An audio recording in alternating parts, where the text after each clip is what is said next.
캐나다에서는 지금 저스틴 트루도 총리가 시위가 이미 다 끝났는데 더 이상의 시위가 없는데도 불구하고 계속해서 비상 권력을 유지하려고 하는 그런 모습을 보여서 논란이 좀 많이 일고 있습니다. 오타와에서 시위대를 경찰이 격렬하게 철수시키고 현재 활성화되어져 있는 자유호송대 시위는 캐나다 전국에 전혀 없는 상태입니다. 그럼에도 불구하고 정부가 이달에 요구했던 전례 없는 비상 권력을 여전히 지금 트루도 총리는 필요하다라고 주장하고 있는 그런 상태입니다. 트루도는 오늘 이러한 비상사태는 끝나지 않았다라고 주장했고요.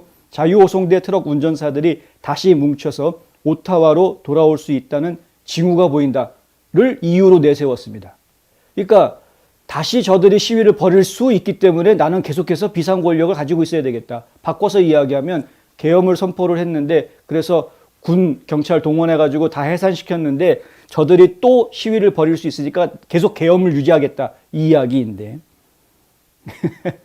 참 갑갑하죠. 사람들은 캐나다인들의 삶을 방해하기 위해서 불법 점거를 계속하기 위해 봉쇄할 준비가 되어 있다고 말하고 있다라고 트루도는 이야기했고요.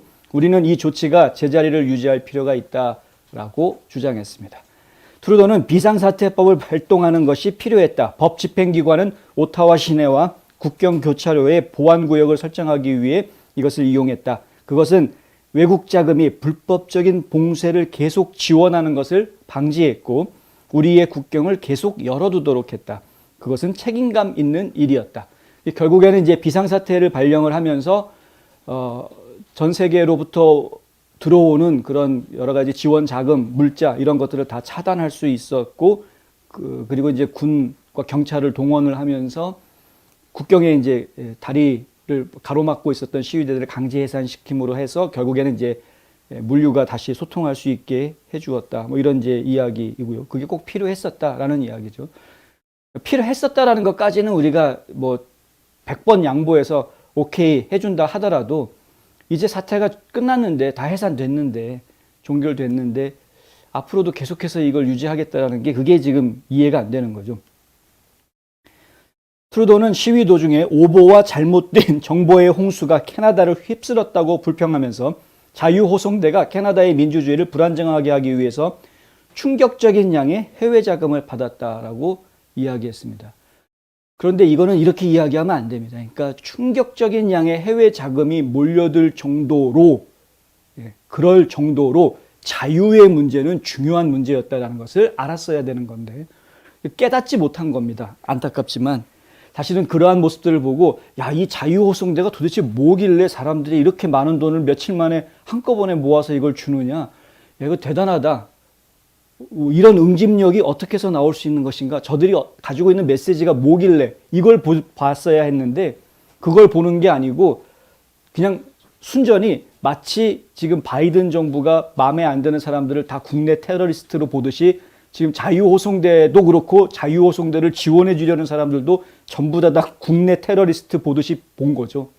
그래서 결국에는 충격적인 지원이라는 표현을 써가면서 어떻게 나라를 망치는 일에 사람들이 이렇게 도와주느냐 이런 식의 말을 지금 하고 있는 겁니다. 본인의 잘못은 전혀 지금 모르는 거죠. 캐나다인들이 자신의 정책을 비판할 권리를 여전히 존중한다고 주장하는 트루도. 그러나 여러분은 여러분의 의견에 동의하지 않는 동료 시민들을 괴롭힐 수 없다. 여러분은 도시를 인질로 잡을 수 없다. 말이 조금씩 바뀌죠. 자, 다시 한번 읽어드리겠습니다. 여러분은 여러분의 의견에 동의하지 않는 동료 시민들을 괴롭힐 수 없다. 이건 이해가 되시죠?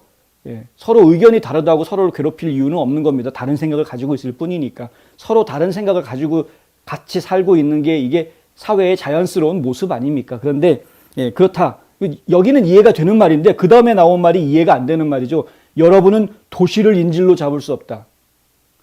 무슨 얘기입니까? 무슨 얘기입니까? 시위대가 정부와 다른 생각을 가지고 있다. 바꿔서 이야기하면 시위대 입장에서 보니까 정부가 시위대와 다른 생각을 가지고 있다. 그래서 나와 다른 생각을 가지고 있으니 우리가 시위를 한다는 안 된다라는 이야기를 하고 있는 겁니다, 지금. 서로 다른 생각을 가지고 있는 사람이 같이 있어야, 공존해야 된다라는 걸 인정을 하면서도 서로 다른 생각을 가지고 있는 사람이 시위를 하면 안 된다라고 이야기하는 겁니다. 그런데 집회 시위의 자유는 헌법에서 보장을 해주는 것인데, 캐나다 헌법에서도 보장해 주는 것인데, 예. 그 미국만 하는 게 아니거든요. 그런데도 불구하고, 예. 너는 안 되고 나는 되고, 뭐 이런 식의 지금 이상한 논리들이 나옵니다. 여러분은 치명적인 무역 통로를 막고 국민들로부터 일자리를 빼앗을 수는 없다. 아다르고 어다른 이야기인데요. 도시를 인질로 잡을 수 없다. 무역 통로를 막았다. 이런 이야기들은 그거는 진짜 아다르고 어다른 이야기입니다. 시위를 이야기할 때 그렇게 이야기하면 안 되는 것이죠. 시위가 왜 벌어졌는지, 그리고 시위대가 주장했던 것은 단순하게 트루도 총리를 만나자라는 요구였었는데 끝내 응하지 않으면서 경찰력을 먼저 동원하려고 하고 비상사태를 선포하는 이런 상황으로 갔던 것을 저희가 보고 있는데 안타깝습니다. 트루도는 자신의 비상권력 연장에 반대표를 던질지도 모르는 의원들의 판단과 애국심에 의문을 제기하기도 합니다. 그들은 정부가 매우 중요한 결정을 내리는 것을 신뢰하지 않는다라고 말하기까지 했습니다. 그러니까 트루도가 지금 비상 권한을 가지는 것에 대해서 반대하는 정치인들, 당신들은 국가를 위하는 사람들이 아니야 라는 식으로 지금 막 몰아붙이고 있는 그런 모습을 보여주고 있다. 그래서 상당히 많은 보수 매체들이 트루도를 지금 독재자라고 비난하고 있는, 언제부터 갑자기 캐나다가 이런 독재 국가가 됐느냐라고 지금 비난하고 있는 이런 상태입니다. 한순간입니다. 나라가 이렇게 망가지는 게 한순간입니다. 미국도 망가지는 거 한순간에 보았고요. 한국도 마찬가지고. 잘 지키기는 어렵고요. 망가지는 거는 쉽습니다.